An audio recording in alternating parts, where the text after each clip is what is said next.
Breast క్యాన్సర్స్తో ఏటా లక్షలాది మంది మహిళలు చనిపోవటం జరుగుతోంది. దీనిపైన ఎంత అవగాహన కల్పిస్తున్నప్పటికీ కూడాను చాలా మంది ఒక సిగ్గు అనే ఒక షై ఫీలింగ్తో కంప్లీట్గా వాళ్ళు బయటికి ఇంకా రాలేక చాలామంది చనిపోతున్న సిచ్యువేషన్స్ ఉన్నాయి. అయితే బ్రెస్ట్ క్యాన్సర్ని మనం ఎలా గుర్తించాలి, గుర్తించిన వెంటనే ఏం చేయాలి, డీటెయిల్గా చెప్పడానికి మనతో పాటు ఉన్నారు డాక్టర్ వసుంధర, గైనకాలజిస్ట్. తనని అడిగి డీటెయిల్గా తెలుసుకుందాం. Hello ma'am. Hello ma'am, breast cancer అసలు ఫస్ట్ దీన్ని ఎలా ఐడెంటిఫై చేయాలంటారు? బ్రెస్ట్ క్యాన్సర్ ఐడెంటిఫికేషన్ అనేది ఎప్పుడు కూడా సెల్ఫ్గా అయితే చాలా వరకు అవుట్కమ్ బెటర్గా ఉంటుంది. అదే మనకి చాలా అంటే లైక్ డాక్టరే ఐడెంటిఫై చేసి మీకు బ్రెస్ట్ క్యాన్సర్ ఉంది అని చెప్పే స్టేజ్కి వెళ్ళారు అంటే అది చాలా అడ్వాన్స్డ్ స్టేజెస్లో ఉన్నాయని అర్థం. సో ఇక్కడ self identification of the breast cancer అంటే ఏంటి, మనం ఎవ్రీ మంత్ కూడా మన మెన్స్ట్రుయేషన్ టైం అప్పుడు ప్రీ మెన్స్ట్రువల్ టైం అప్పుడు ఒక టైం పెట్టుకోవాలి. ఆ టైం పెట్టుకొని ఎవ్రీ మంత్ ఆ పర్టికులర్ డేస్లో బ్రెస్ట్ సెల్ఫ్ ఎగ్జామినేషన్ అని అంటారు. ఓకే, బ్రెస్ట్ సెల్ఫ్ ఎగ్జామినేషన్ చేసుకొని మన బ్రెస్ట్లో టిష్యూస్ ఎప్పుడూ కూడా స్మూత్గా ఉంటాయి. అంటే లైక్ ఒక ఏమనాలి ప్లఫీగా స్పాంజీగా ఉంటాయి బ్రెస్ట్ టిష్యూ అంతా కూడా. ఆ టిష్యూ మన నార్మల్ బ్రెస్ట్కి ఉన్నప్పుడు మనకు అందులో ఏదైనా తేడా అయినప్పుడు ఒక చిన్న చిన్న లంప్స్ లాగా తెలుస్తూ ఉంటాయి. ఆ లంప్స్ని ఐడెంటిఫై చేయగలుగుతాం. సో అంటే ఎప్పుడు మనకి నార్మల్గా ఉన్న బ్రెస్ట్ దగ్గర నుంచి లంపీ స్టేజ్కి వెళ్తుంది బ్రెస్ట్ అంటే అది అబ్నార్మల్ చేంజెస్ అని అర్థం. ఓకే, సో ఆ చేంజెస్ని ఎప్పుడైతే ఐడెంటిఫై చేసామో ఇమ్మీడియట్గా మనం డాక్టర్ దగ్గరికి వెళ్ళి ఎగ్జామినేషన్ చేయించుకోవాలి. ఎగ్జామినేషన్ చేయించుకున్నప్పుడు బ్రెస్ట్కి ట్రిపుల్ అసెస్మెంట్ అంటారు. ట్రిపుల్ అసెస్మెంట్ అంటే ఒకటి క్లినికల్ ఎగ్జామినేషన్, అంటే డాక్టర్ ఎగ్జామిన్ చేసి అందులో లంప్ ఉందా లేదా అని చెప్పటం. రెండు రేడియోలాజికల్ ఎగ్జామినేషన్ అంటారు, అంటే అల్ట్రాసౌండ్ కానీ బ్రెస్ట్ క్యాన్సర్ రిలేటెడ్ చేంజెస్ ఏమైనా ఉన్నాయా లేదా బినైన్ చేంజెస్ అంటే ఫైబ్రాయిడ్నోమా అంటారు. చాలా మందికి బ్రెస్ట్లో గడ్డలు ఉంటాయి, వాటిని క్యాన్సర్ కాకపోతే ఫైబ్రాయిడ్నోమా గడ్డలు అంటారు. అట్లనే థర్డ్ ఏంటంటే పెథలాజికల్ ఎగ్జామినేషన్, అంటే మనకి ఏదైనా లంప్ ఉంది అని తెలిసిన తర్వాత అక్కడి నుంచి బయాప్సీ తీస్తాం, టిష్యూ తీస్తాం, టిష్యూ తీసి పెథాలజీకి పంపిస్తాం. ఆ పెథాలజీలో డాక్టర్స్ మైక్రోస్కోప్లో పెట్టి చూసి ఇది క్యాన్సర్ గడ్డనా లేకపోతే నార్మల్ గడ్డనా అంటారు. సో ట్రిపుల్ అసెస్మెంట్, ఒకటి clinical assessment, radiological assessment, pathological assessment. ఈ త్రీలో కూడా పాజిటివ్ అనిపిస్తే అది మ్యాలిగ్నెన్సీ.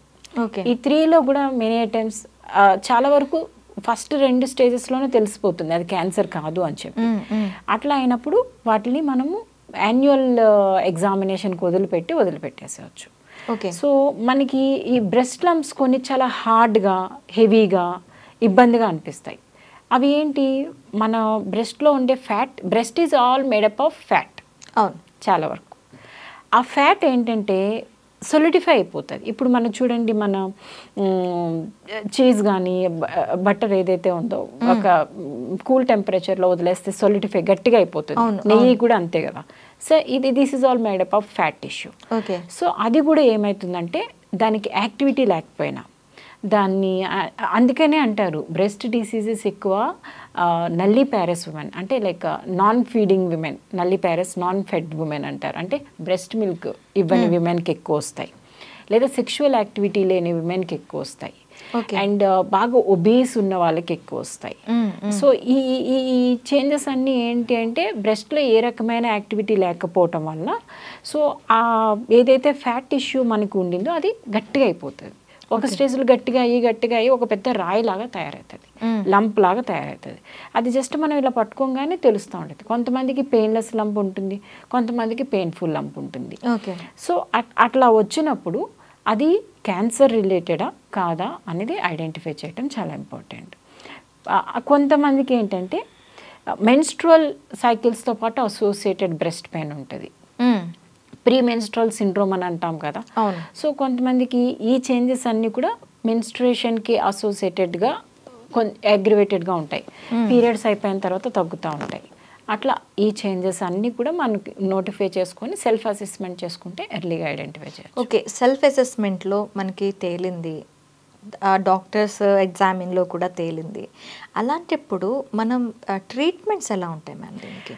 బ్రెస్ట్ క్యాన్సర్ అనేది ఏమనాలి, ఎంత ఎర్లీగా ఐడెంటిఫై చేస్తే అంత సింపుల్ లైఫ్ ఉంటుంది మనకి. సో చాలా ఎర్లీ స్టేజెస్లో ఐడెంటిఫై చేసాము. ఎట్లా మనకి మనమే సెల్ఫ్ ఎగ్జామినేషన్ చేసుకున్నప్పుడు, లేదో ఏమంటారు క్లినికల్ యాన్యువల్ హెల్త్ చెకప్కి వెళ్ళినప్పుడు, బ్రెస్ట్ ప్యాకేజెస్ వాటిల్లో విమెన్కి బ్రెస్ట్ స్క్రీనింగ్ ఉంటుంది. సో వాటిలో కూడా ఐడెంటిఫై చేశారనుకోండి, అంత అంటే లేట్ స్టేజెస్లో వెళ్ళలేదు, అప్పుడు చాలా సింపుల్ ఉంటుంది ట్రీట్మెంట్. సింపుల్గా బ్రెస్ట్ని తీస్తే సరిపోతుంది. ఓకే, బ్రెస్ట్ టిష్యూ తీసేసి, అది వాళ్ళకి కొంతమందికి ఇబ్బందిగా అనిపిస్తుంది బ్రెస్ట్ టిష్యూ తీసిన తర్వాత. సో వాళ్ళకి రీకన్స్ట్రక్టివ్ సర్జరీస్ చేయొచ్చు, ప్లాస్టిక్ సర్జరీ చేయొచ్చు, ఇంప్లాంట్స్ పెట్టచ్చు. చాలా అసలు వాళ్ళకి అయినట్టు కూడా తెలియదు, అంత సింపుల్గా ఉంటుంది ఎంత ఎర్లీగా ఐడెంటిఫై చేస్తే అంత. కానీ ఒక స్టేజ్లో ఐడెంటిఫికేషన్ ఎట్లా అయిపోతుందంటే, మా వరకు చాలా ఎడ్యుకేటెడ్ విమెన్ కూడా మేము చూస్తూ ఉంటాం కదా, ఇంకా బ్రెస్ట్ ఇంకా కంప్లీట్గా ప్లాస్టర్ అయిపోయి ఈ బ్రెస్ట్ కదలదు ఇంకా. అంత అయ్యేంత వరకు వాళ్ళు ఐడెంటిఫై కూడా చేసుకోరు. ఏదో చిన్న గడ్డ ఉంది అని అనుకుంటారు తప్ప, ఆ నిప్పులు అని ఉంటుంది కదా, ఆ నిప్పులు కూడా వెనక్కి వెళ్ళిపోయి దాని నుంచి కొంతమందికి అయితే పస్ వచ్చి, కొంతమందికి బ్లడ్ వచ్చి, అంత స్టేజ్ వరకు కూడా కొంతమంది ఐడెంటిఫై చేసుకోరు. అట్లాంటి వాళ్ళకి ఐడెంటిఫై చేసిన ఇంట్లో చెప్పడానికి సిగ్గు, భయము, ఏమంటారో. జనరల్ గా లేడీస్ ఏంటంటే వాళ్ళకి వచ్చిన ఏదైనా జ్వరమో దగ్గో జలుబో ఏదైనా వచ్చాయినంటే సర్లే ఏదో ఒక టాబ్లెట్ వేసుకుంటే తగ్గిపోతుందిలే అన్న దీంట్లో ఉంటారు. ఇంకా అలాంటి వాటికి ఆలోచించేటప్పుడు ఇంకా ఇలాంటి కొంచెం ప్రైవేట్ పార్ట్ దగ్గరికి వచ్చేసరికి ఇంకా ఎక్కువ షై అనేది ఉంటుంది, ఆలోచిస్తారు. సో ఈ స్టేజెస్లో ఐడెంటిఫై చేసిన బ్రెస్ట్ క్యాన్సర్ అయితే కనుక చాలా వరకు అప్పటికే మెటాస్టాటిస్ అంటే మెట్స్ వెళ్ళిపోయి ఉంటాయి బోన్కి. ఎక్కువ బ్రెస్ట్ క్యాన్సర్ మెట్స్ వచ్చేసి ఎక్కువ బోన్కి వెళ్తూ ఉంటాయి. సో ఒక్కొక్క పార్ట్లో క్యాన్సర్కి దానికి ఏమనాలి ప్రిఫరెన్స్ మెటాస్టాసిస్ ఉంటుంది అనమాట. ఈ బ్రెస్ట్కి వచ్చేది క్యాన్సర్ ఫస్ట్ బోన్కి వెళ్తూ ఉంటుంది మెటాస్టాసిస్, తర్వాత బ్రెయిన్కి వెళ్ళటం అట్లా ఉంటుంది. సో అంత స్టేజ్ వరకు వెళ్ళిపోతే కనుక అది కూడా మన అదృష్టం బాగుండి ఈ బ్రెస్ట్ ఏదైతే మాస్ తీసేసిన తర్వాత కీమోథెరపీకి అలా ఏమైనా అమికబుల్గా ఉంది, అవి చేసుకుంటే తగ్గుతాయి అనుకుంటే ఆ లైఫ్ కూడా చాలా వరకు బెటర్గా ఉంటుంది. ఎందుకంటే మెడిసిన్ అంతా అడ్వాన్స్ అయింది ఈ ప్రెసెంట్ రోజుల్లో. చాలా అడ్వాన్స్డ్ మెడిసిన్, ఆ కీమోథెరపీ డ్రగ్స్ కానీ, ఇదివరకు బ్రెస్ట్ క్యాన్సర్కి ట్రీట్మెంట్ అంటే చాలా దారుణంగా ఉండేది. ఆ breast cancer extensive breast cancer చేయడము, సర్జరీ చేయడము, ఆ తర్వాత చాలా ఇంటాలరబుల్ కీమోథెరపీ ఇవ్వటం అట్లా ఉండేది సిచ్యువేషన్. మనకు అంతే అప్పుడప్పుడే ఒక్కొక్క మెడిసిన్ అడ్వాన్స్మెంట్ అయ్యే కొద్దీ దాని సైడ్ ఎఫెక్ట్స్ తగ్గుతూ వస్తూ ఉన్నాయన్నమాట. ఇదివరకు మొత్తం హెయిర్ లాస్, విపరీతమైన హెయిర్ లాస్, ఇవి బాడీలో డిఫరెంట్ పార్ట్స్ మీద ఎఫెక్ట్ అనిపించడం, మనిషి బాగా సన్నగా అయిపోవటం, ఇట్లాంటి డిఫరెంట్ ఎఫెక్ట్స్ ఉండేవి. కానీ ఇప్పుడు బ్రెస్ట్ క్యాన్సర్ ట్రీట్మెంట్ చేసిన వాళ్ళకి వాళ్ళు చెప్తేనే కానీ మనకు తెలియట్లేదు నేను బ్రెస్ట్ క్యాన్సర్ సర్వైవర్ అని. ఓకే, సో అంత అడ్వాన్స్మెంట్ ఆఫ్ మెడికేషన్ వచ్చింది. సో మెడికేషన్ వచ్చింది, ట్రీట్మెంట్స్ వచ్చాయి, సర్జరీలు కూడా డిఫరెంట్ టైప్స్ ఆఫ్ టెక్నిక్స్ వచ్చేసాయి. సెంటినల్ లింఫ్ నోడ్ బయాప్సీ అంటున్నాం. అంటే మనకి అంటే ఎంతవరకు అయితే డిసీజ్ ఉందో అంతవరకే కట్ చేస్తే సరిపోతుందా, లేకపోతే ఇంకే పార్ట్ వరకు ఎక్స్టెండ్ చేయాలి సర్జరీ, అలాంటి ఐడెంటిఫికేషన్స్ అనేవి మళ్ళీ రిజల్ట్ 10 రోజుల తర్వాత 15 రోజుల తర్వాత వచ్చాక మళ్ళీ రీసర్జరీ చేసేదానికన్నా అప్పుడు చేస్తున్నప్పుడే ఎంత అడ్వాన్స్డ్గా సర్జరీ వెళ్ళాలి అంత ఐడెంటిఫికేషన్ అనేది వచ్చేసింది ఈ మధ్యకాలంలో బ్రెస్ట్ క్యాన్సర్ గురించి. అంటే ఓన్లీ సర్జరీ అనే మ్యామ్, మనకి క్యాన్సర్ అనగానే కీమో తర్వాత రేడియేషన్ ఇలాంటివన్నీ కూడా ఉంటాయి కదా. ఎప్పుడు కూడా కీమో రేడియేషన్ ఎప్పుడు అది లోకల్గా యాక్ట్ చేయదు. మనం ఎంత ఇచ్చినా కానీ మొత్తం బాడీలో ఎఫెక్ట్ ఉంటుంది. కానీ బ్రెస్ట్ క్యాన్సర్లో ఏంటి అంటే మనకి ఆ క్యాన్సర్ బ్రెస్ట్లో ఉంది కాబట్టి డిసీజ్ లోడ్ ఎంత తీసేస్తే అంత రికవరీ బాగుంటుంది అనమాట. సో ఆ లోడ్ తీసేస్తే పక్కనున్న ఆర్గాన్స్కి స్ప్రెడ్ కావటం చాలా తక్కువ ఉంటుంది. ఈ కీమో కానీ రేడియో కానీ ఎప్పుడు ఇస్తాము మనకు తెలియకుండా బాడీలో మిగిలిన పార్ట్స్కి స్ప్రెడ్ అయితే ఆ స్ప్రెడ్ అయిన వాటిని కూడా కిల్ చేస్తే అక్కడ క్యాన్సర్ మళ్ళీ డెవలప్ కాకుండా ఉంటుంది అన్న ఉద్దేశంతో కీమోథెరపీ కానీ రేడియోథెరపీ కానీ ఇస్తాము. సో మనకి డిసీజే లోకలైజ్డ్గా ఉంది, పక్కకి ఎక్కడికి స్ప్రెడ్ కాలేదంటే ఇంకా బ్లెస్డ్ కదా మనం. అవును. సో ఇంకా ట్రీట్మెంట్స్ కాకుండా వీళ్ళకంటే ట్రీట్మెంట్స్ తర్వాత కూడాను కొంతమందికి బాగా మళ్ళీ వచ్చే ఛాన్సెస్ కూడా రికరెన్స్ అంటారు. సో దీనికి ఎలాంటి ట్రీట్మెంట్స్ ఉంటాయి మళ్ళీ రాకుండా ఉండటానికి? కానీ ఒకవేళ మళ్ళీ వస్తే ఎలాంటి ట్రీట్మెంట్స్ ఉంటాయి? సేమ్ మళ్ళీ ఆపరేషన్ ఇలాంటివన్నీ చూసుకోవాల్సి ఉంటుందా? బ్రెస్ట్ క్యాన్సర్లో చాలా వరకు రికరెన్స్ ఎప్పుడవుతుంది అంటే మనకు తెలియకుండానే క్యాన్సర్ సెల్స్ బాడీలో పక్కన పార్ట్స్కి స్ప్రెడ్ అయ్యి అది మనం ఐడెంటిఫై చేయలేకపోయి కీమోథెరపీ కానీ రేడియోథెరపీ కానీ ప్రాపర్గా అవ్వకపోతే రికరెన్స్ వచ్చే ఛాన్స్ ఉంటుంది. కొన్ని సిట్యువేషన్స్లో రేరెస్ట్ ఆఫ్ ద అది ఏమనాలి పూర్లీ డిఫరెన్షియేటెడ్ బ్రెస్ట్ క్యాన్సర్స్ అంటారు. అంటే ఇది అర్థం కాని క్యాన్సర్ అనమాట. ఇది ఈ టైప్ ఆఫ్ క్యాన్సర్ అంటే ఈ టైప్ ఆఫ్ మెడిసిన్ ఇవ్వాలని ఉంటుంది, ఇంకొక టైప్ ఆఫ్ క్యాన్సర్ అంటే ఇంకొక టైప్ ఆఫ్ మెడిసిన్ ఇవ్వాలని. కొన్ని పూర్లీ డిఫరెన్షియేటెడ్, అవి ఏ కేటగిరీకి చెందవు, వాటికి ఏ టైప్ ఆఫ్ మెడిసిన్ ఇవ్వాలన్నది కూడా కొంచెం కన్ఫ్యూజన్గానే ఉంటుంది. సో అట్లాంటి స్టేజెస్లో అవి ఎటు ట్రావెల్ చేస్తాయన్నది కూడా చాలా ఇబ్బంది. సో నేను చెప్పినట్టుగా ప్రిడిస్పోజిషన్ ఉంటుంది ఒక్కొక్క ఆర్గానికి ఒక్కొక్క స్ట్రక్చర్. ఇప్పుడు నేను బ్రెస్ట్ క్యాన్సర్కి ఎక్కువ బోన్స్ ప్రిడిస్పోజిషన్ ఉంటుంది. అట్లాగా బోన్స్కి వెళ్ళకుండా కొన్ని ఏంటి అడ్డదిడ్డంగా లంగ్స్కో లివర్కో ఇంకా స్ట్రక్చర్స్కో పక్కన ఉన్న స్ట్రక్చర్స్కో వెళ్ళింది అనుకోండి, డైరెక్ట్గా ఆల్ టుగెదర్ బ్రెయిన్కో వెళ్ళింది అనుకోండి. అట్లాంటప్పుడు మనం స్ట్రైట్ హెడ్ చాలా కాంప్లికేటెడ్ మెడిసిన్ బ్రెయిన్కి ఇచ్చేయలేం. అవును. సో చాలా ఆలోచించి బ్రెయిన్స్ లో ఉన్న పక్కన ఉన్న స్ట్రక్చర్స్ డ్యామేజ్ కాకుండా చూసుకోవాలి. మనం మెడిసిన్ ఉంది కదా అని ఇచ్చేస్తే అది అక్కడ ఒక్కటే యాక్ట్ చేయదు కదా, బాడీ అంతా నార్మల్ సెల్స్ కూడా యాక్ట్ చేస్తాయి కదా. సో అంత ప్రిసైజ్డ్గా క్యాలిక్యులేటెడ్గా తెలుసుకొని మెడికేషన్ ఇవ్వాలి. సో అట్లాంటి సిట్యువేషన్ అంత రికరెన్స్ ఇలాంటి సిట్యువేషన్స్లోనే రికరెన్సెస్ ఎక్కువ వచ్చే ఛాన్స్ ఉంటుంది. మనం ప్రాపర్గా ట్రీట్ చేయలేకపోతే రికరెన్స్ ఎక్కువ వస్తుంది.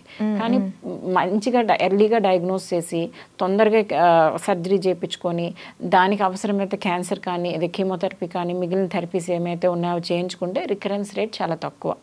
ఓకే. ఇంకా బ్రెస్ట్ క్యాన్సర్స్ని మనం ఇంట్లోనే ఎట్లా మనం చేసుకోవాలి అంటారు ఐడెంటిఫై? బ్రెస్ట్ క్యాన్సర్కి identification only one thing, self examination of the breast.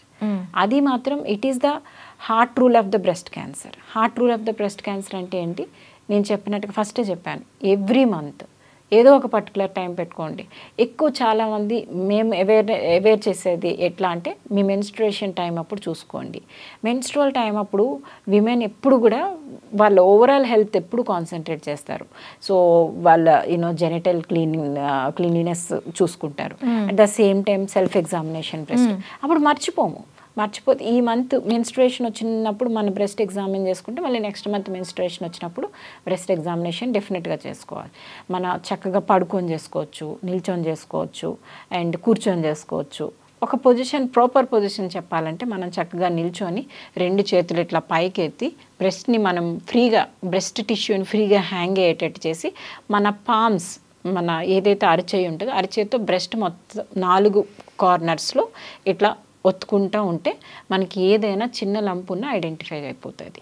So మన అంటే లైక్ 3 o'clock నుంచి 6 o'clock పొజిషన్, 6 o'clock నుంచి 9 o'clock పొజిషన్, 9 నుంచి 12, 12 నుంచి 3 అట్లా 4 quadrantsని గట్టిగా అంచి పెట్టుకొని ఇట్లా క్లాక్ వైజ్గా చూసుకుంటూ ఉంటే మనకి బ్రెస్ట్లో ఏమైనా లంప్ ఉందా లేదా తెలిసిపోతుంది. లంప్ ఉంది అంటే ఇమ్మీడియట్గా డాక్టర్ దగ్గరికి వెళ్ళి డాక్టర్ చేతి కూడా క్లినికల్గా ఎగ్జామినేషన్ చేపించి డాక్టర్కి ఏదైనా డౌట్ అనిపిస్తే అల్ట్రాసౌండ్ బ్రెస్ట్ చేయించుకోవచ్చు. అల్ట్రాసౌండ్ బ్రెస్ట్లో ఇమ్మీడియట్గా మనకి ఏమైనా డౌట్ వచ్చిందనుకోండి అక్కడే డాక్టర్ బయాప్సీ తీసేస్తారు. లేదు డాక్టర్కి అల్ట్రాసౌండ్లో మనకు తెలియటం లేదు, చిన్న నాడ్స్ ఉన్నాయి, దాన్ని బయాప్సీ తీయటం కూడా చాలా ఈజీ కాదు, అప్పుడు ఏంటి మ్యామోగ్రామ్ బ్రెస్ట్ చేయించుకోవచ్చు. మ్యామోగ్రామ్లో ఇంత చిన్నవి కూడా మైక్రో క్యాల్సిఫికేషన్స్ కూడా తెలిసిపోతాయి. మ్యామోగ్రామ్లో ఎంతో టెక్నాలజీ వచ్చేసింది. ఇప్పుడు early stages of breast cancer చిన్న ఇంకా డెవలప్ అవుతుంది అన్నది కూడా ఇప్పుడు చాలా వరకు కనిపెట్టేస్తాయి మ్యామోగ్రామ్లో. అట్లానే మ్యామోగ్రామ్ కూడా ఎవ్రీ ఇయర్ చేయించుకోకూడదు. మ్యామోగ్రామ్కి ఏంటంటే రేడియేషన్ రిస్క్ ఉంటుంది. ప్రతిసారి అసలు చాలామందికి తెలియని విషయం ఏంటంటే ఎవ్రీ ఇయర్ వెళ్ళి మ్యామోగ్రామ్ చేయించుకోవాలి బ్రెస్ట్ క్యాన్సర్ స్క్రీనింగ్లో అని చాలామంది అనుకుంటారు. కానీ మ్యామోగ్రామ్ అందరికీ అవసరం ఉండదు. మ్యామోగ్రామ్ సస్పెక్టెడ్ వాళ్ళకి మాత్రమే మ్యామోగ్రామ్ చేయించుకోవాలి. ఎందుకంటే మ్యామోగ్రామ్తోనే రేడియేషన్ రిస్క్ ఎక్కువ ఉంది. ఓకే. సో ఆ రేడియేషన్ ఎక్స్పోజర్కి కాకుండా ప్రొటెక్ట్ చేసుకోవాలి అని అంటే ఎవ్రీ ఇయర్ యాన్యువల్ అల్ట్రాసౌండ్ అనేది చాలా ఇంపార్టెంట్. అల్ట్రాసౌండ్లో ఏదైనా డౌట్ వస్తేనే మ్యామోగ్రామ్ చేయించుకోండి, లేకుంటే అక్కర్లేదు. ఓకే, చివరిగా అసలు నార్మల్గా బ్రెస్ట్ క్యాన్సర్ గురించి అవగాహన గురించి చెప్పాలి అంటే మహిళలకు మీరు ఏం చెప్తారు? బ్రెస్ట్ క్యాన్సర్ గురించి అవగాహన అంటే ఫస్ట్ సెల్ఫ్ లవ్ చాలా ఇంపార్టెంట్. చాలామంది మన బాడీ గురించి పట్టించుకోరు, మన ఓన్ హెల్త్ గురించి పట్టించుకోరు. అండ్ తర్వాత మన ఇంట్లో వాళ్ళందరికీ, విమెన్ అయితే ఇంట్లో వాళ్ళందరికీ ఏమొచ్చినా కేర్ చేస్తాం, కానీ మన హెల్త్ని నెగ్లెక్ట్ చేస్తాము. సో మీరు అన్నట్టుగా సో సెల్ఫ్ లవ్ చాలా ఇంపార్టెంట్. సెల్ఫ్ లవ్ మనం బాగుంటే కదా మిగిలిన వాళ్ళకి కూడా ఏదైనా ఫ్యామిలీ బాగుంటుంది. సో మన హెల్త్కి చాలా వరకు self examination every month on the same time చేసుకోవాలి. యాన్యువల్ హెల్త్ చెకప్స్లో breast examination, ultrasound of the breast important, అది చేయించుకొని అండ్ క్లినిషియన్తో ఆర్ మీ గైనకాలజిస్ట్తో మీకున్న డౌట్స్ కానీ మీ హెల్త్ సిట్యువేషన్ కానీ ఒకసారి చెప్తే వాళ్ళు మెడిసిన్ కామన్ విమెన్కి తెలియదు. సో వాళ్ళు మీకున్న రిస్క్ ఫ్యాక్టర్స్కి ఈ టైప్ ఆఫ్ టెస్ట్ చేయించుకోండి. మీ ఫ్యామిలీ హిస్టరీలో క్యాన్సర్ ఉందా, అయితే మీరు ఈ టైప్ ఆఫ్ టెస్ట్ చేయించుకోండి. చాలామందికి బ్రెస్ట్ క్యాన్సర్కి మ్యామోగ్రామ్ ఉంటుందని తెలుసు చాలామంది, కానీ కొన్ని జెనెటిక్ టెస్టింగ్ చేసుకుంటే కూడా మీకు హిడెన్ రిస్క్ ఉంటే తెలుస్తుంది అనేది తెలీదు. కానీ ఎవరికి జెనెటిక్ టెస్టింగ్ చేయించాలి, ఎవరికి అక్కర్లేదు అనేది డాక్టర్ చెప్తారు. So breast self examination and డాక్టర్తో annual checkup, if necessary test చేయించుకుని మన రొటీన్ హెల్త్ చెకప్లో పార్ట్ అండ్ పార్సల్ చేస్తే కనుక బ్రెస్ట్ క్యాన్సర్ నుంచి ఈజీగా బయటపడవచ్చు. And in case if you are diagnosed with breast cancer, nothing to worry, చాలా అడ్వాన్స్డ్ మెడికేషన్ వచ్చింది. If you strictly adhere to the treatment, survival కూడా అంతే ఈజీ ఉంటుంది. మ్యామ్ ఇంకో డౌట్ నాకు, నార్మల్గా మదర్కి బోన్ క్యాన్సర్ ఉంది, లేదు అంటే సర్వైకల్ క్యాన్సర్ ఉంది, ఏదో ఒక పార్ట్లో మదర్కి కానీ ఫాదర్కి కానీ క్యాన్సర్ అటాక్ అయింది. అలాంటి టైంలో మనకి జెనెటికల్గా క్యాన్సర్ అనేది అటాక్ అవుతుందని మనకి సైంటిఫికల్లీ ప్రూఫ్. సో వీళ్ళకి బ్రెస్ట్ క్యాన్సర్ వచ్చే అవకాశం ఉంటుందా? లేదు. ఫాదర్కి ఏదో క్యాన్సర్, మదర్కి ఏదో క్యాన్సర్ ఉంటే మనకి బ్రెస్ట్ క్యాన్సర్ వస్తుంది అని లేదు. కానీ రిప్రొడక్టివ్ ఆర్గాన్స్, మదర్కి రిప్రొడక్టివ్ ఆర్గాన్ క్యాన్సర్ ఉంటే మనకి కూడా రిప్రొడక్టివ్ ఆర్గాన్ క్యాన్సర్ వచ్చే ఛాన్స్ ఉంటుంది. సో మదర్కి బ్రెస్ట్ క్యాన్సర్ ఉంటే మనకి రిస్క్ ఎక్కువ. అదే మదర్కి ఓవేరియన్ క్యాన్సర్ ఉందంటే మనకి ఓవేరియన్ క్యాన్సర్ ఛాన్సెస్ ఎక్కువ. అయితే మదర్కి బ్రెస్ట్ క్యాన్సర్ ఉన్నప్పుడు మనం కూడా ఈ రిప్రొడక్టివ్ ఆర్గాన్స్ అన్నిటికీ కొన్ని కామన్ జీన్స్ యాక్ట్ చేస్తాయి. సో మనం కూడా దాని పర్టికులర్ రిలేటెడ్ జెనెటిక్ టెస్టింగ్ చేయించుకోండి, ఇఫ్ నెసెసరీ చేయించుకొని ఆ జెనెటిక్ టెస్ట్లో స్ట్రాంగ్ ప్రిడిస్పోజిషన్ ఉంది అని అంటే ప్రొఫిలాక్టిక్ థెరపీస్కి వెళ్తారు. ప్రొఫిలాక్టిక్ థెరపీ అంటే చాలా మంది ఇప్పుడు యాంజెలినా జోలిని చూసాం, ఆమెకి BRCA1 BRCA2 జీన్స్ అని కొన్ని జెనెటిక్ టెస్టింగ్ చేయించుకున్నారు. ఎందుకు వాళ్ళ మదర్కి వాళ్ళ సిస్టర్కి సమ్ క్యాన్సర్ వచ్చిందని. సో ఆమె కూడా హై రిస్క్ అని చేయించుకొని నేను కూడా హై రిస్క్ అని ఆమె ఏం చేయించుకుంది, బైలేటరల్ బ్రెస్ట్ తీపిచ్చేసుకుంది, ఓవరీస్ తీపిచ్చేసుకుంది, అన్ని రిప్రొడక్టివ్ ఆర్గాన్స్ని తీపిచ్చేసుకుంది. సో ఇవన్నీ కూడా వీటికి మనం ఎంత జెన్యూనిటీ ఎంతవరకు అది కరెక్ట్ అని చెప్పలేకపోవచ్చు, కానీ రిస్క్ అసెస్మెంట్ ఫ్యాక్టర్ బట్టి కొన్ని అవసరమైతే as it is indicated. Instead of getting it done once it is been diagnosed, లేదా ప్రొఫిలాక్టిక్గా చేయించుకోవడమా అనేది డాక్టర్ అండ్ పేషెంట్ కూర్చొని డిస్కస్ చేసి చేయించుకోవాలి.